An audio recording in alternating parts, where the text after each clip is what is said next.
Londres, 1885. La ciudad es la capital del mayor imperio del mundo, el Imperio Británico. Las calles están iluminadas por farolas de gas. Las vitrinas brillan con elegancia victoriana. Pero detrás de esas fachadas hay una sombra cada vez más densa. La revolución industrial ha traído riqueza, pero también desigualdad, adicciones, represión moral y una enorme presión social por aparentar pureza. Mientras tanto, la ciencia empieza a desafiar a la religión. Las teorías de Darwin sobre la evolución sacuden los cimientos del pensamiento cristiano. El hombre, antes creado a imagen de Dios, ahora parece tener algo salvaje, ancestral, animal en su interior. Es en este mundo dividido entre progreso y represión, entre razón y superstición, donde Robert Louis Stevenson escribe su obra más inquietante, y lo hace en 6 días, bajo fiebre alta, en medio de una pesadilla.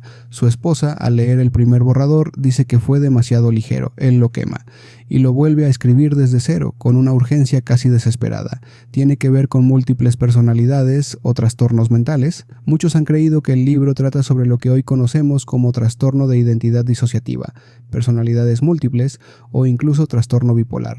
Pero eso sería reducirlo. Ni la psiquiatría ni el psicoanálisis existían como hoy en día. Stevenson no describe una enfermedad clínica, sino una alegoría de lo que es ser humano. Hyde no es un otro, es una parte real de Jekyll, una que siempre estuvo allí, reprimida, oculta, esperando un permiso para salir. La transformación no es involuntaria como en un trastorno, es buscada, es deseada. Lo que Stevenson expone no es una patología mental, es una verdad moral y existencial. Todos tenemos luz y sombra, y si intentamos separar una de la otra, destruimos ambas. ¿Qué pasaba en el mundo que influyó esta historia? Stevenson vivía en una época donde la imagen lo era todo, la reputación, la decencia, la honra, pero debajo de esa superficie se escondía una sociedad llena de dobles vidas. Médicos respetables que por la noche frecuentaban burdeles, jueces que condenaban crímenes que ellos mismos cometían en secreto, científicos que jugaban a ser dioses. Todo esto influyó directamente en el alma del libro. Jekyll no es un hombre malo, es un hombre que intenta ser perfecto, hasta que ya no puede más.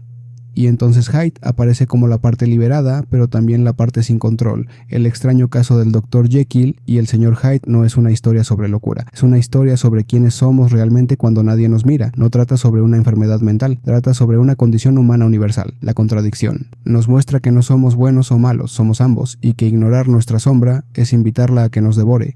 Hoy quiero contarles lo que recuerdo del libro El extraño caso del Dr. Jekyll y el Sr. Hyde. La historia comienza con la presentación de un personaje llamado Utterson, que es notario. Es un hombre serio, reservado y sobrio, alguien que rara vez sonríe, que prefiere guardar sus emociones y que no se mete en la vida de los demás. De hecho, él mismo lo dice así: respeto la herejía de Caín, dejo que mi hermano se vaya al diablo como crea más oportuno.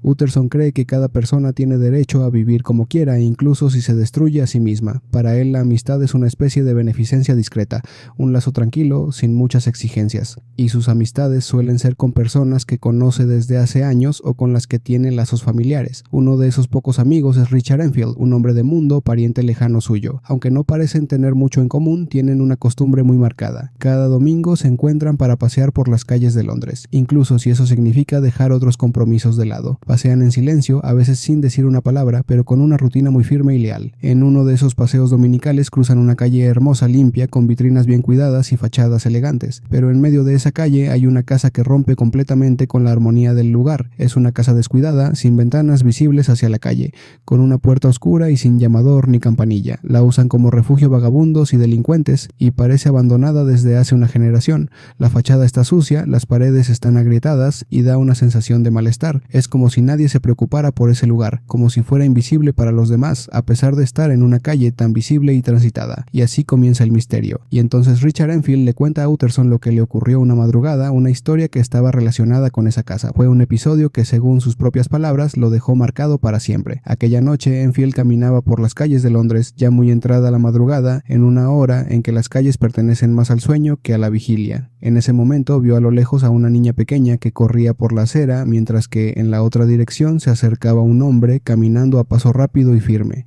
Ambos se dirigían hacia la misma esquina, y entonces sucedió. Los dos chocaron inevitablemente en la esquina, pero lo peor fue lo que ocurrió después. El hombre no solo no se detuvo para ayudar a la niña, sino que la pisó sin el menor remordimiento y continuó caminando tranquilamente como si nada hubiera pasado. Ante semejante acto de crueldad, Enfield corrió tras él, lo atrapó y lo llevó de vuelta al lugar del incidente. Mientras él lo retenía, la familia de la niña fue a buscar a un médico. La pequeña, aunque asustada, no tenía lesiones graves. El rostro del médico era tan duro como el mío, recuerda Enfield. Todos miraban con desprecio al hombre. El doctor, los familiares, Enfield, pero sobre todo, las mujeres. Jamás en mi vida vi tantos rostros que expresaran tan sincero odio. Fue tal el nivel de tensión que el propio Enfield temía que lo lincharan ahí mismo. Entonces, para evitar un escándalo mayor, el hombre que pisó a la niña propuso pagar una indemnización para que su nombre no se viera envuelto en la situación. No mostró culpa, solo frialdad. Para evitar un escándalo, el hombre propuso pagar. Y lo hizo, pero no pagó con su propio dinero, entró por aquella puerta y volvió con un cheque firmado por una persona muy respetada en Londres, el Dr. Henry Jekyll. El hombre que pisó a la niña se llamaba Edward Hyde. Una relación peligrosa. Utterson no es un hombre emocional, no grita, no reacciona, pero cuando escucha la historia de Enfield, una niña atropellada, un cheque firmado por su amigo Henry Jekyll y un tal Edward Hyde, algo en su interior se quiebra en silencio, porque ese nombre, Hyde, no le es desconocido. Lo ha leído antes, está escrito en el testamento de su amigo. Meses atrás, Jekyll le encargó un documento legal que Utterson aún no puede comprender, un testamento que decía, en caso de fallecimiento o desaparición inexplicable, todos sus bienes pasarán a Edward Hyde. Utterson como notario y como amigo se opuso, pero Jekyll fue tajante, no ofreció razones ni argumentos, solo insistió. Y ahora, saber que ese tal Hyde camina libre por las calles de Londres, que atropella niñas sin remordimiento y que usa el nombre de Jekyll para pagar sus crímenes, hace que Utterson entre en un estado que no puede reconocer en sí mismo, temor. Pero no teme por la ley, no teme por el escándalo, teme por su amigo.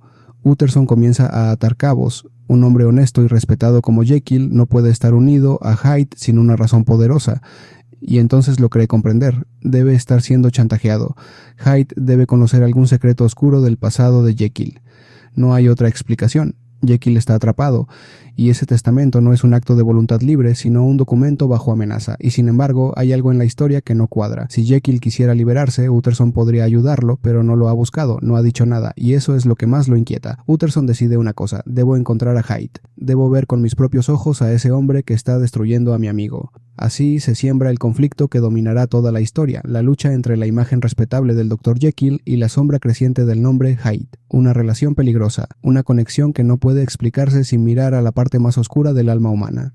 La sospecha crece. Utterson, el notario, se encuentra ahora con algo que no puede ignorar. La historia que su pariente Enfield le ha contado no solo es impactante, es también personal, porque el nombre de Edward Hyde, el hombre que pisó a la niña, está en el testamento de su amigo más cercano, el Dr. Henry Jekyll. Ese testamento no es común. Todos los bienes, propiedades y documentos del Dr. Jekyll pasarán a manos de Edward Hyde, en caso de muerte o desaparición inexplicable. Cuando Jekyll le entregó ese encargo, Utterson se sintió perturbado. Era una cláusula peligrosa, casi insensata, pero Jekyll insistió, no ofreció explicaciones. Ahora, con los detalles de Enfield, el miedo de Utterson se convierte en certeza.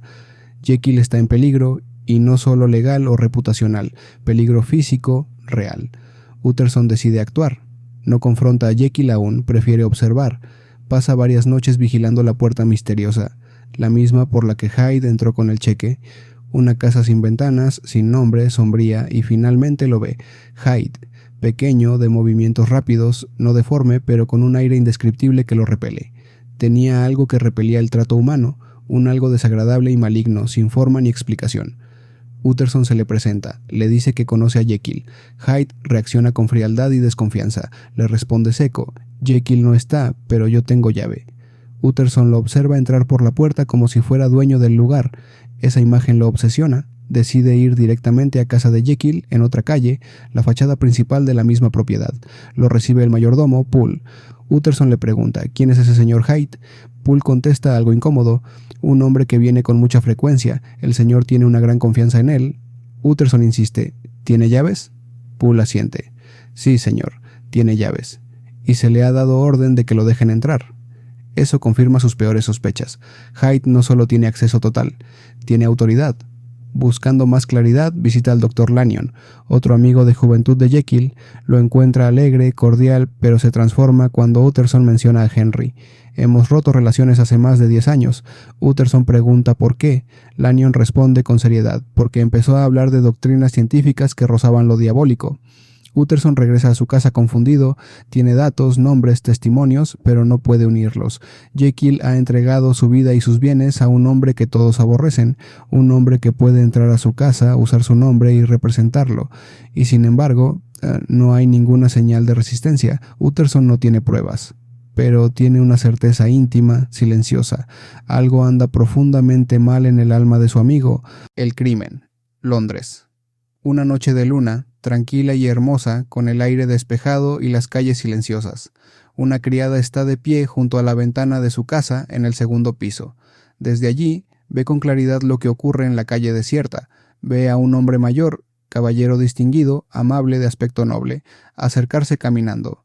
Del otro extremo aparece un hombre pequeño, nervioso, de rostro desagradable. Ambos se encuentran, comienzan a hablar. El anciano, con tono educado, parece estar pidiéndole algo, y de pronto ocurre lo impensable. De pronto el hombre pequeño estalló en un acceso de furia. Golpeó al anciano con un bastón, una y otra vez como si el diablo lo poseyera. La criada queda paralizada. Observa horrorizada cómo el bastón se rompe con los golpes. El cuerpo queda destrozado. Vi con mis propios ojos cómo aplastaba al anciano hasta matarlo, allí bajo la luna.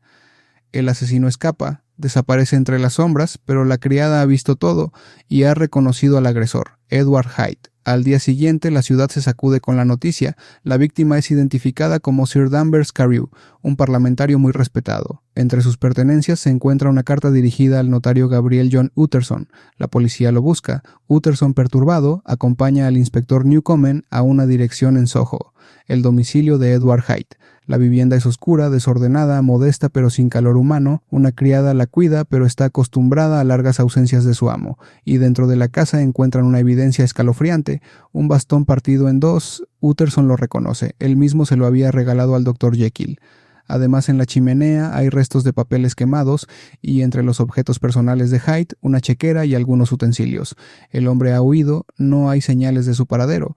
Utterson va a ver a su amigo. Jekyll está pálido pero recuperado. Dice con firmeza: «Estoy completamente desligado del señor Hyde para siempre». Le muestra una carta que Hyde supuestamente le dejó, anunciando su desaparición. Utterson la lleva a analizar con su escribiente de confianza, Mr. Guest, un experto en caligrafía. Guest compara la carta con otros documentos de Jekyll y llega a una conclusión alarmante. Las letras son muy parecidas. Diría que el mismo hombre escribió ambas cosas, aunque una intentando parecer distinta. Utterson no dice nada, pero la semilla está plantada. Ya no se trata solo de proteger a su amigo. Se trata de preguntarse si Jekyll y Hyde están más cerca de lo que jamás imaginó, tal vez demasiado cerca. Un periodo de calma. Después del asesinato de Sir Danvers Carew y la desaparición de Edward Hyde, el aire en Londres parece calmarse. Los periódicos dejan de hablar del caso, la policía sin pistas firmes se enfoca en otros asuntos, y el Dr. Henry Jekyll vuelve a sonreír. Durante más de 2 meses, Jekyll se muestra accesible, sociable, relajado. Vuelve a recibir invitados en su casa, participa en cenas, paseos y reuniones, parece rejuvenecido, casi como si hubiera vuelto a nacer. Utterson, que lo había visto pálido y nervioso semanas antes, lo encuentra ahora, más tranquilo y animado que en muchos años. La relación entre ambos se estrecha otra vez. Utterson cree que su amigo ha logrado cortar el lazo con Hyde. En su interior incluso se permite pensar que Jekyll ha sido liberado, que Hyde era una adicción, un peligro, y que ahora con su desaparición todo puede volver a la normalidad. Pero la calma es solo superficial. Un día, cuando Utterson visita la casa de Jekyll, Poole le dice que no está recibiendo a nadie. La puerta del laboratorio permanece cerrada. La voz que se escucha desde adentro, áspera, apagada, ya no es la misma. Jekyll otra vez se ha encerrado. Utterson insiste, envía cartas, pide verlo, pero las respuestas son frías, distantes, escritas con una letra alterada, y entonces recibe una noticia devastadora. El Dr. Lanyon está gravemente enfermo. Lo visita y se encuentra con un hombre transformado, pálido, débil, destrozado por dentro. Lanyon, antes vibrante, ahora apenas puede hablar. Cuando Utterson menciona a Jekyll, el médico tiembla, con voz quebrada responde: «Yo no quiero volver a ver ni oír hablar nunca más del Dr. Jekyll. He sufrido un golpe del que no me recuperaré. Me quedaré en este mundo unos días más y después me iré». A los pocos días Lanyon muere, pero antes de morir dejó una carta para Utterson, un sobre sellado. En el frente, una advertencia clara. No debe abrirse hasta la desaparición o muerte de Henry Jekyll. Utterson lo guarda, pero ya no puede fingir que todo va bien. Esa paz aparente, ese periodo de calma, no era una solución, era solo el intervalo entre dos tormentas, y la segunda está a punto de estallar. El encierro. Después de la repentina muerte del Dr. Lanyon y el encierro voluntario de Jekyll, el misterio se adensa como la niebla de Londres. Durante semanas el doctor no sale de su laboratorio, no recibe visitas, no aparece ni siquiera en su propio comedor. Desde adentro de la habitación clausurada, responde a Poole y a los sirvientes con una voz diferente, más aguda, temblorosa, casi inhumana. Poole, el mayordomo fiel, está inquieto. Durante 20 años ha servido a Jekyll y lo conoce bien, pero lo que escucha al otro lado de esa puerta no es su amo. Desesperado, decide romper el protocolo. Una noche se presenta en la casa de Utterson. «Señor, tengo miedo. Algo anda muy mal. Mi amo ha desaparecido». Poole le cuenta que hace una semana el doctor le entregó una nota por debajo de la puerta. Le pidió urgentemente que fuera a varias farmacias a buscar un tipo muy específico de sal. Ha estado mandándolo una y otra vez, y ninguna de las sales que encuentra es la correcta. Cada vez que traigo una muestra, su voz se alza de frustración, y luego se oyen lamentos, sollozos y golpes. Utterson decide actuar. Van juntos a la casa. El ambiente es tenso, húmedo, oscuro. Poole le muestra más notas que han sido empujadas bajo la puerta. En todas una misma súplica. «Por el amor de Dios, consígame la sal exacta, la que usé la primera vez».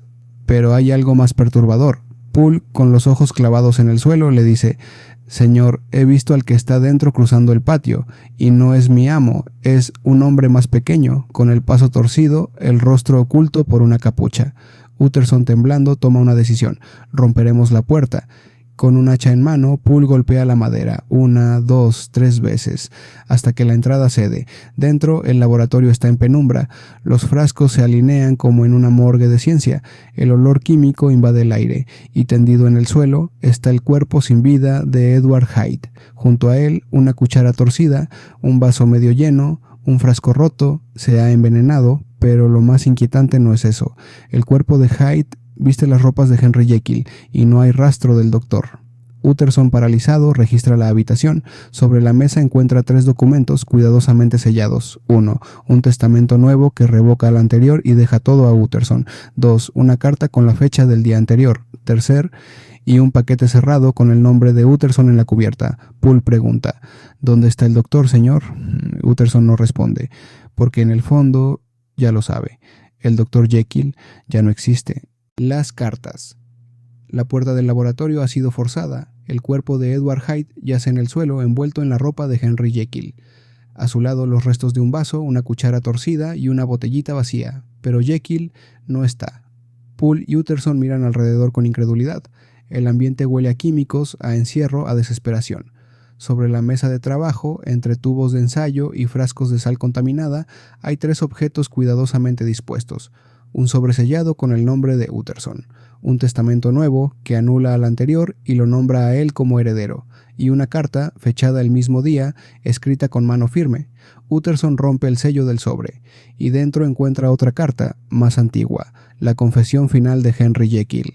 Antes de leerla, Utterson abre el documento de Lanyon, aquel que el médico dejó tras su muerte, con una instrucción clara: no abrir hasta la desaparición o muerte de Henry Jekyll. Lo lee, y con cada línea su alma se contrae. Lanyon cuenta que semanas atrás recibió una carta urgente de Jekyll. Le pedía que fuera a su casa, que entrara al laboratorio y que tomara una caja específica escondida dentro del armario más alejado. Luego debía esperar en su propia casa, a la medianoche. Lo hizo. Recibió a un mensajero, pero no era un mensajero, era un hombre bajo, encapuchado, nervioso, el mismo que más tarde revelaría su rostro, Edward Hyde. El ser le pidió privacidad, y entonces ante los ojos de Lanyon bebió un líquido y se transformó. Ante él apareció Henry Jekyll. Lo que presencié supera la razón, la ciencia, el alma. Vi a un ser convertirse en otro ante mis ojos, lo vi nacer y morir, en un mismo cuerpo. Esa visión destruyó a Lanyon, lo dejó sin voluntad para seguir viviendo. Utterson tiembla, pero aún queda una carta. Abre la confesión de Jekyll, y por fin comprende toda la verdad. El nacimiento de Hyde. Henry Jekyll escribe su última carta, sabiendo que su final se acerca. No escribe por gloria ni para justificar sus actos. Escribe porque no quiere morir sin contar la verdad. Desde joven se sintió dividido, no por causas externas, no por la moral victoriana, sino por algo profundo y verdadero en su alma. Aprendí que el hombre no es uno, sino dos. Jekyll descubrió que en cada ser humano conviven dos naturalezas, una buena, que busca la virtud, la paz, el orden, y otra oculta, salvaje, instintiva, que desea con furia sin pensar en consecuencias. Esa dualidad lo atormentaba, pero también lo fascinaba. Si pudiera separar esas dos naturalezas, cada una podría vivir libremente, sin culpa. Así comenzó su experimento. Durante años trabajó en secreto, buscó fórmulas, alquimias, compuestos, y un día lo logró. La primera vez que la bebí sentí un estremecimiento de horror, pero también un gozo incomparable. Ante el espejo ya no era Henry Jekyll, era otro hombre, más bajo, más joven, más liviano, más perverso, era Edward Hyde. Y por primera vez se sintió libre, libre de moral, de juicio, de consecuencia. Hyde era el lado mío que se deleitaba con el mal por el mal mismo. Durante un tiempo alternó ambas identidades, Jekyll de día, Hyde por las noches, pero cada vez que se transformaba, Hyde era más fuerte, más cruel, más descontrolado. Entonces ocurrió el crimen. Hyde mató brutalmente a un anciano inocente, Sir Danvers Carew. Aquel acto fue mi perdición. Yo, Jekyll, dejé que ocurriera. Era mi deseo encarnado, sin límite ni control. Intentó dejar de transformarse. Se prometió nunca más beber la pócima. Vivió tranquilo unas semanas, pero el deseo volvió. La sed de ser Hyde era como una adicción. Una mañana, sin tomar la fórmula, me desperté como Hyde. Sin ayuda del brebaje, el mal ya no necesitaba permiso. Ahí comprendió, había perdido el control. Volvió a preparar la pócima. Quiso regresar a Jekyll, pero los ingredientes originales estaban agotados. Intentó reproducirlos. Fracasó una y otra vez. Todo intento fue inútil, y la voz que antes me obedecía ahora me dominaba. Sabía que pronto no podría volver a transformarse. Sabía que su cuerpo quedaría atrapado en el de Edward Hyde, que la identidad buena, civilizada, ya no regresaría. Entonces se escribió su confesión final. Mientras escribo esto, mi mano tiembla, el veneno está listo, la transformación es inminente. Cuando terminen de leer esta carta, Henry Jekyll ya no existirá. Silencio. Una firma al pie. Y con ella el alma partida de un hombre que quiso ser dos y terminó siendo ninguno. La última decisión. La carta está firmada, la tinta aún no ha secado, y Henry Jekyll ya no está allí. Poole y Utterson lo habían temido al entrar. Ahora lo saben con certeza. El cuerpo en el suelo no era el del doctor, era el de Hyde, pero no porque Hyde lo hubiera asesinado, no porque se tratara de dos personas distintas, sino porque Hyde era Jekyll, porque Hyde había ganado. En su confesión Jekyll lo dijo claramente: «He sido arrastrado más allá de esta existencia por el demonio que hay en mí».